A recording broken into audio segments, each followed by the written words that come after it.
Bom, agora no exercício 19:10, o exercício vai combinar tanto a expansão livre, deixa eu colocar aqui, expansão livre, expansão adiabática e expansão livre, né? Então, expansão adiabática e expansão livre.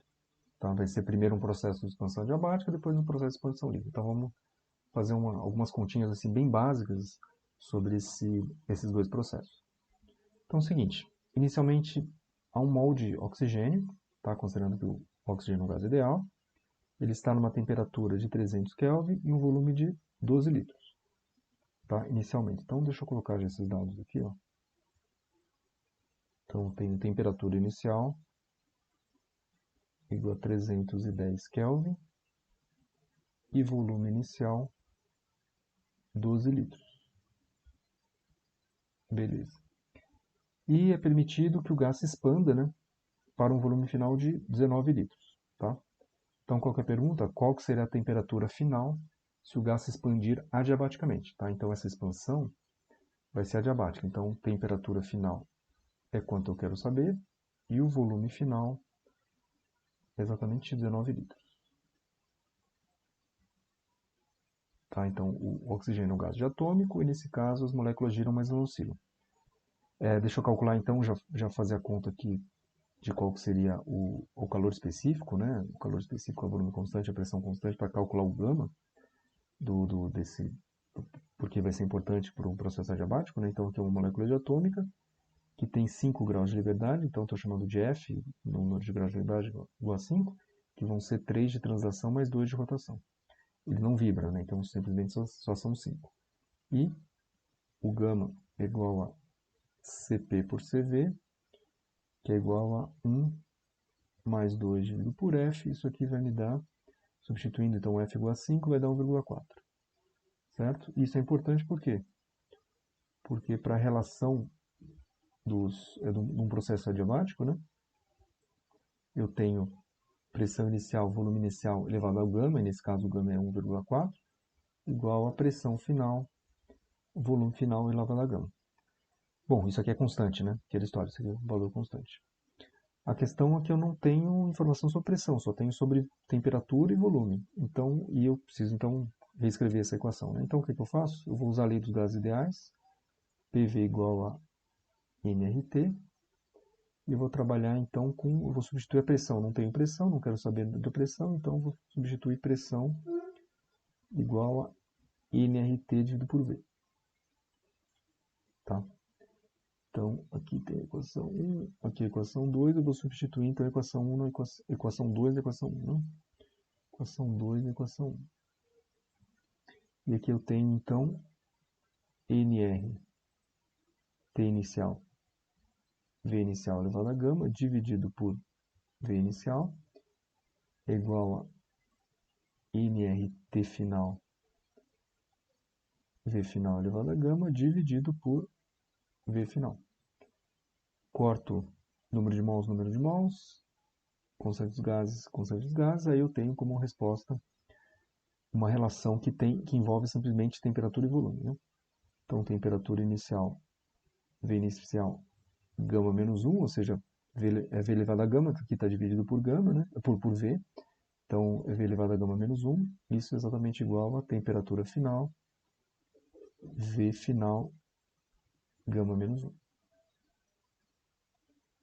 Então, tenho aqui as duas relações. Tem uma relação entre as temperaturas e volumes, né? Então, agora é fazer as contas, né?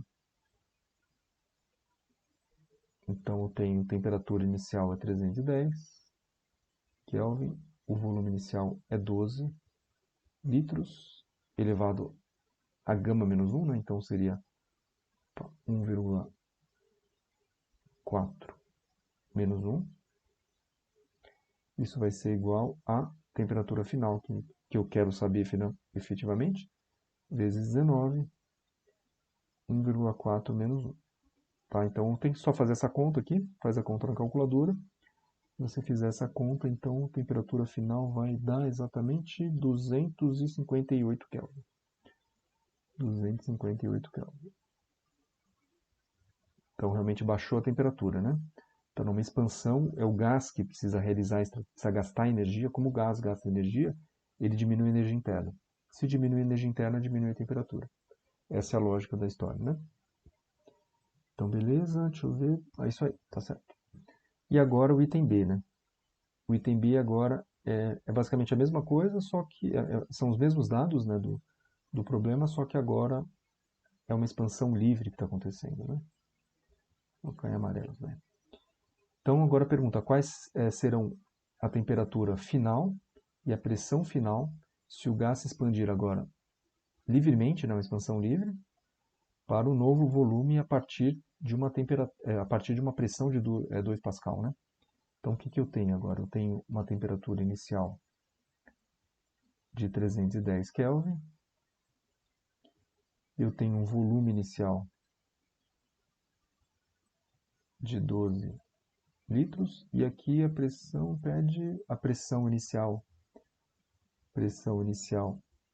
é 2 atmosferas, já vou converter para 2 vezes 10 a quinta, aproximadamente 2 vezes 10 a quinta Pascal.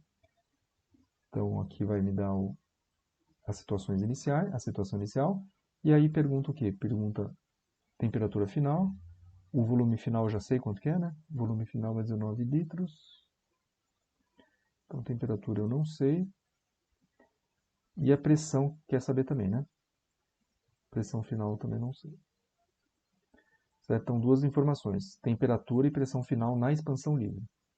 Na expansão livre, então, se você lembrar, eu tenho variação da energia interna igual a calor menos trabalho, e na expansão livre eu tenho calor zero, não tem troca de calor com o ambiente, e o trabalho é exatamente igual a zero, ou seja, variação da energia interna é igual a zero.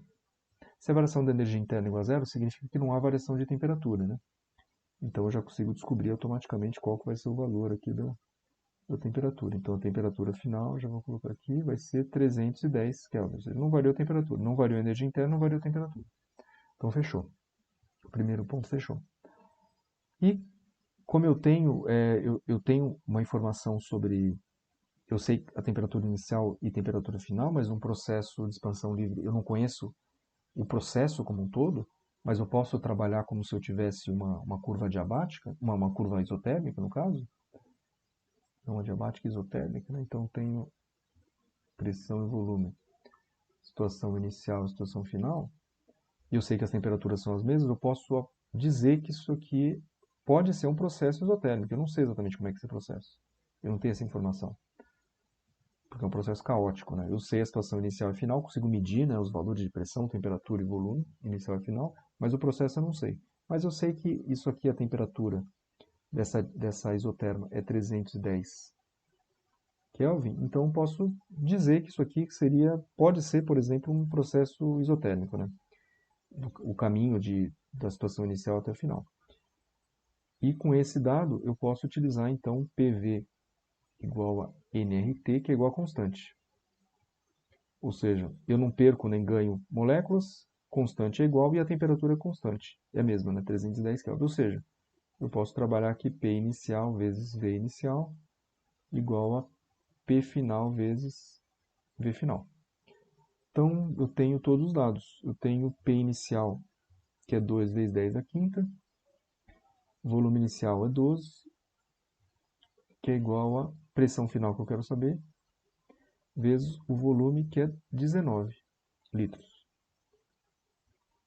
Então, P final vai me dar exatamente, pegando o resultado aqui, vai me dar exatamente 1,3, aproximadamente 1,3 vezes 10 a quinta Pascal, e P final igual a 1,3 atmosferas, certo? Então significa que partiu de duas atmosferas, inicialmente tinha 2 atmosferas, né? 2 vezes 10 a quinta, e no final então diminui a pressão, que é exatamente o que acontece, né? Então você aumentou o volume, você acaba diminuindo a pressão, né? Nesse processo de expansão livre. Então esse é um exercício para entender as ideias gerais sobre expansão adiabática e expansão livre.